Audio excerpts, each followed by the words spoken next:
Welcome to Questions from the Other Side.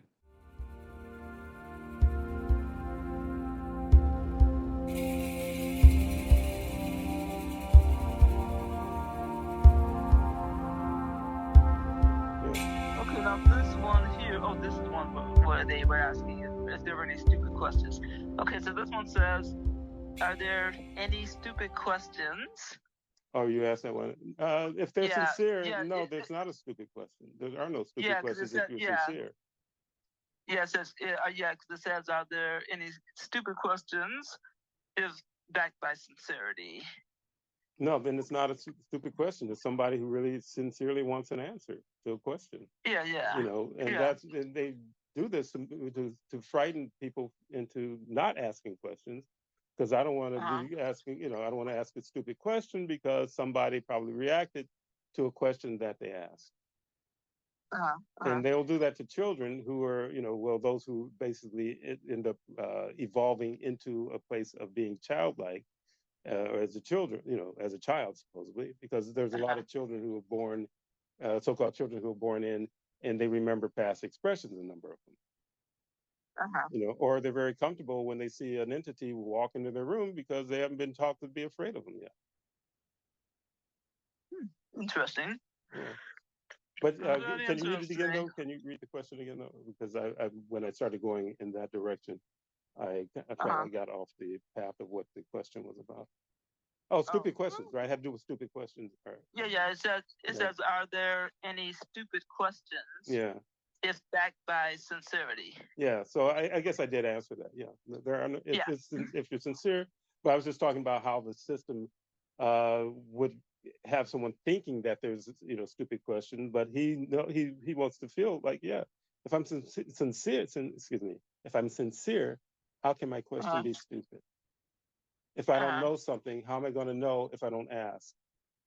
Or if Yeah. I Well, don't true. have True. resources in which to research answers to my question. Mm-hmm. So I Okay. want it's not a stupid question. Yeah. Yeah. Oh, okay. That makes sense. Hmm. Okay. So the next one is, why is density threatened by the inquiring mind? Well, let's go. Okay. All right. What are you laughing about? It sounds Talk like about you're going to stupid say, "Well, question. that's gonna be a long answer." Do you need her to read it again, Jessica?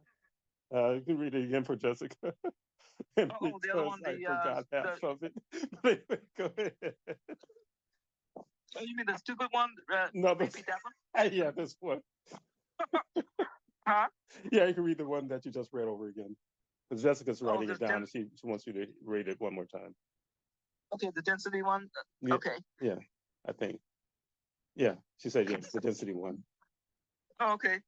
So the question was, why is density threatened by the inquiring mind? Well, because they have a fear that someone will figure out that they're full of shit. Okay, let's see. So what does this say? Oh, okay.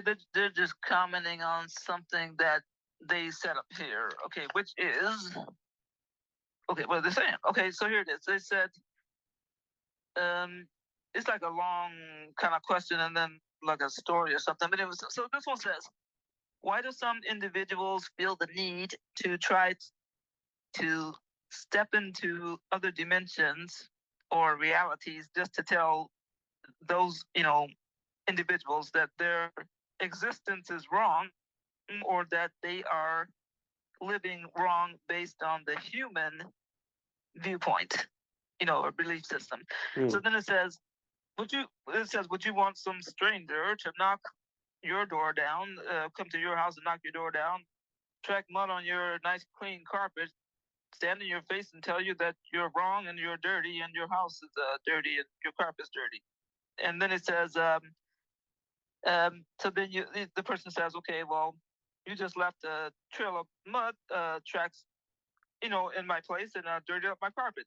Mm-hmm. So then the person turns and says, well, you're wrong because what gives you the right to say that I just brought mud into your dirty house Yeah. and you're unclean? Yeah, you're unclean, and you're wrong. And then they storm out the door because In other words, it has to do with a certain level of mental illness and also the desire to be special and the desire Right. to be over others. Mm-hmm. You know, so they'll come in, they'll tell you that you're a sinner or you're doing this or that wrong and so on and so forth. Great, but you need her to ask Well, here's the funny thing. Okay, after what you just said, the rest of the question, part of the question says, let's pretend that we don't notice the toilet tissue stuck to the bottom of their shoes after they came out of the bathroom. Oh, that's a part of it. Yep.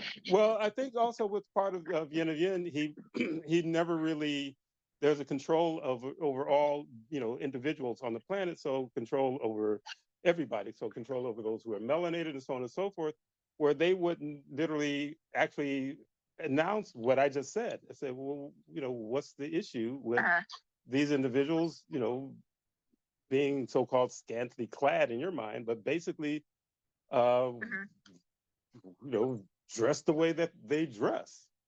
Because I remember when we were kids, National Geographics had, you know, like pictures of these African women who were topless and so on and so forth. And, you know, and then there was this attitude that, oh, these ignorant natives and so on and so forth, because they, you know, they had enough melanin, they can handle the, you know, they can handle the sun.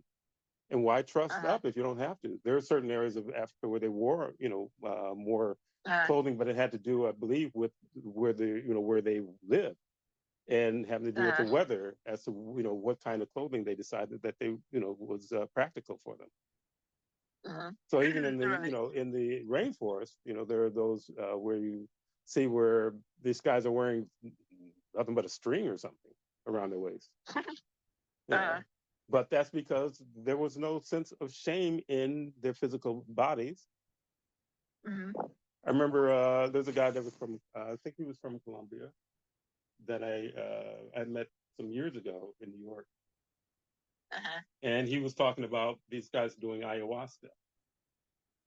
Or some of these, you know, these mushrooms, hallucinogenic mushrooms. And there was this guy from this, you know, the Spanish guy who was taken down there by, I guess, a friend who knew these guys or whatever, and they did this trip, you know, taking the hallucinogenic, you know, mushrooms or ayahuasca, whatever, and sexual stuff just kept coming up in this guy's mind. But the deal was that he had part of them doing it, they had to have, you know, someone who's a shaman guide them through their experience. And so he's you know, the shaman's asking him about experience, and everything was sex, you know. And he's thinking, oh, this is great. It's all sex.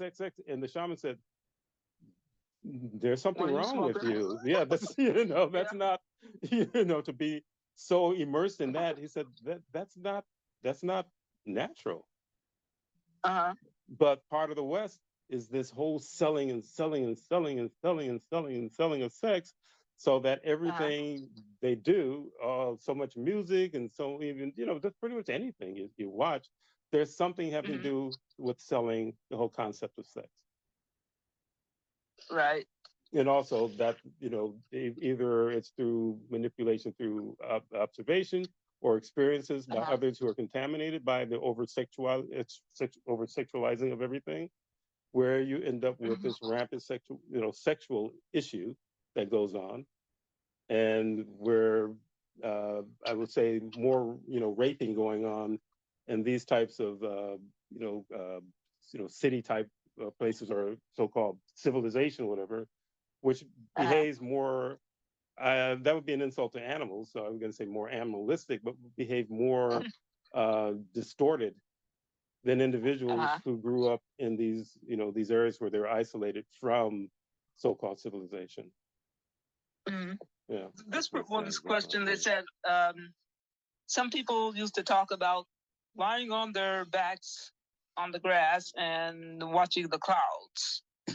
And, you know, like some describe animal shapes or whatever, you know, in the clouds are people's heads or whatever shapes. So anyway, they said, it seems to be that nobody's doing that anymore.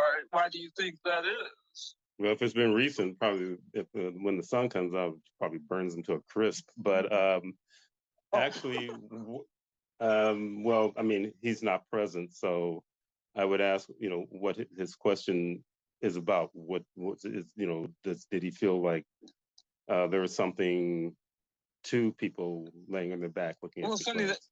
yeah, funny that you said that, because actually another part of his question was, are there certain countries that people report things in the clouds, including spaceships or, Mm. different things, whatever. And Mhm. then he said more, are there certain countries more than other countries where that's happening? Well, I'm getting no. It's just that certain countries, maybe they have more tech, like like personal cell, smartphones and Yeah, things yeah. like that to do to record. Mm. Because the stuff that this guy, this one guy's channel on YouTube, he's basically gets footage from people, and they're generally using their smartphones. And a lot of the footage he gets, well, he's based in Arizona, so he's based in America. So a lot of his footage comes from the States, but I notice he gets some stuff from Europe and some other countries as well, off and on.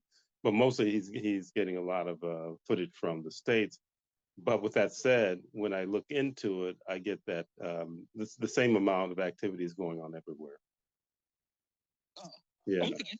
And Yeah, so even with looking at the clouds, when I think I talked about it on one of the forums about my vision started to, transform, and I was seeing squares, a grid of squares, and that I looked up in the sky, and there was a grid of squares, in the skies and the clouds, and because the stuff I was looking at, like the house across the street have, the squares on that house is larger than the squares inside, the house that I was living in at the time.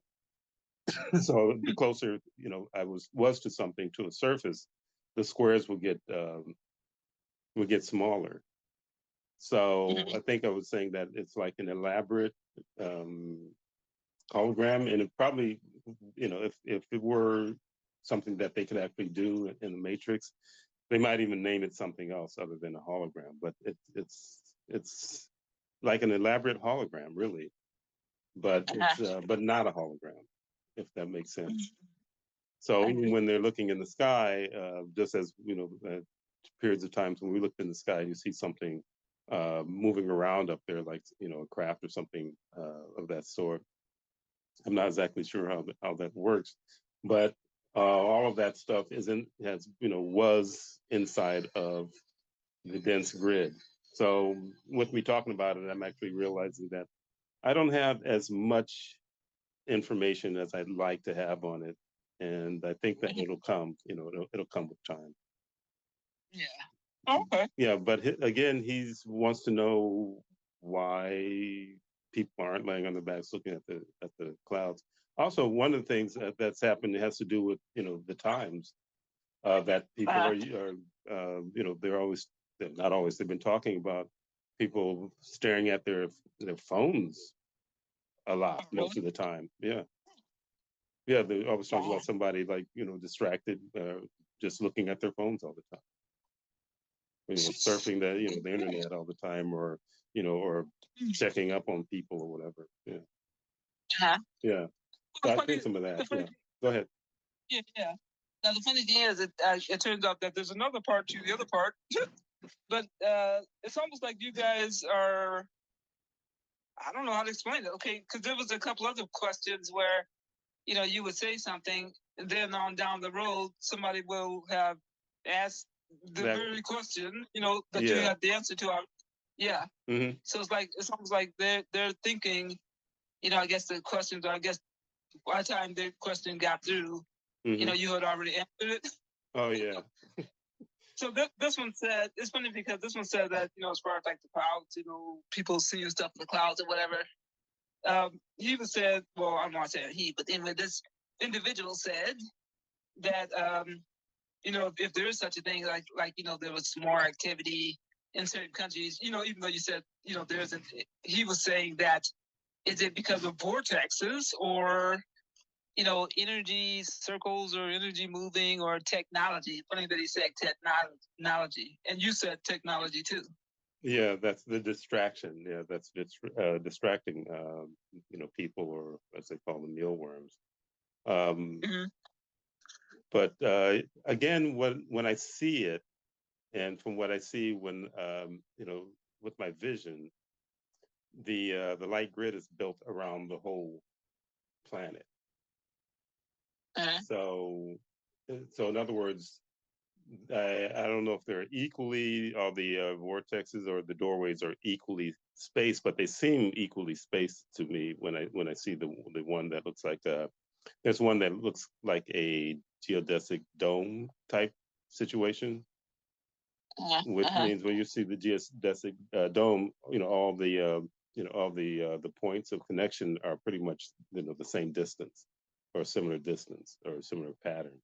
But again, what I'm getting is that the dunya is covered by light beings, by the light grid. And so where even if a place is remote or seemingly remote, there are points of entry or exit or whatever that are in those areas as well as them being underground as well. So density had a lot of stuff underground. So light beings had to deal with this stuff that's underground as well. One of the examples is I think it's the year before last, the one family of folks who were like Mexican in Nevada there, near Las Vegas. I think they're in Las Vegas, and these entities, these beings, showed up in their yard, and I don't know if you remember. Do you remember that? Yeah. Yeah, and what I got is that they were doing something under, on that particular space that these folks are living in. And they showed up, and I guess however they had to show up, they changed their frequency to the point where they would be able, where they were seen. It's not like they were trying to be able to be seen; they were just working. And a lot of the work they do, they don't really care if a lot of the times if people see them, because it doesn't matter. It's like if you're setting up, traps for ants or something like that, you'll set them up right right where the ants are. Not that they're setting up traps, but they were connecting something. And these connecting points, from I would say from the outer, areas of Dunia down into Dunia, they were setting something up, or literally they've been setting them up all over the place. And there's a lot of times when people have seen, like there was a period where at a point where they were setting up the light grid where they were shooting beams. You'd see ships shooting beams into the ground. And I think you, maybe about 5 years ago, did you see something like that? But Brenda wasn't able to see it, but you were able to see it. Yeah, You guys, you guys are out driving or something, and you said, that there was a craft up there, and it was shooting a beam down into, to the ground. Yeah. And that was, that was probably the beginning of them setting at that point, setting up these beams. And again, one of the things I'm getting, and I don't expect any dense entities to be able to like come in, like even like impacting through Jessica because they don't really know, is that in another frequency, there's like grid lines going through everything, like being grid lines going through everything. Yeah. And if you were to actually shift your frequency, I mean, it's almost, I think it's on such a high level that it's not is in other words, they, let's see. Well, I'm looking right now. So there's several things that they're doing, and there's a series of lines of energy or beams or whatever that they're setting up. that hasn't been activated yet. But there's other things that are being done that's raising the frequency on the planet. So the sun that that isn't really the sun that we grew up looking at is one of those things that actually is helping change the frequency on the planet.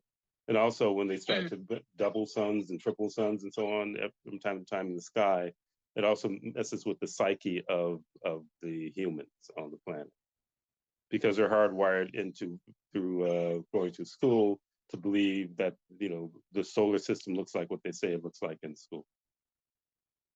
And which I've always wondered, how do they know so definitely how the solar system looks, when, as far as I knew, when we were kids, they weren't out there flying around. But they say they're looking at certain planets and basically following the planets.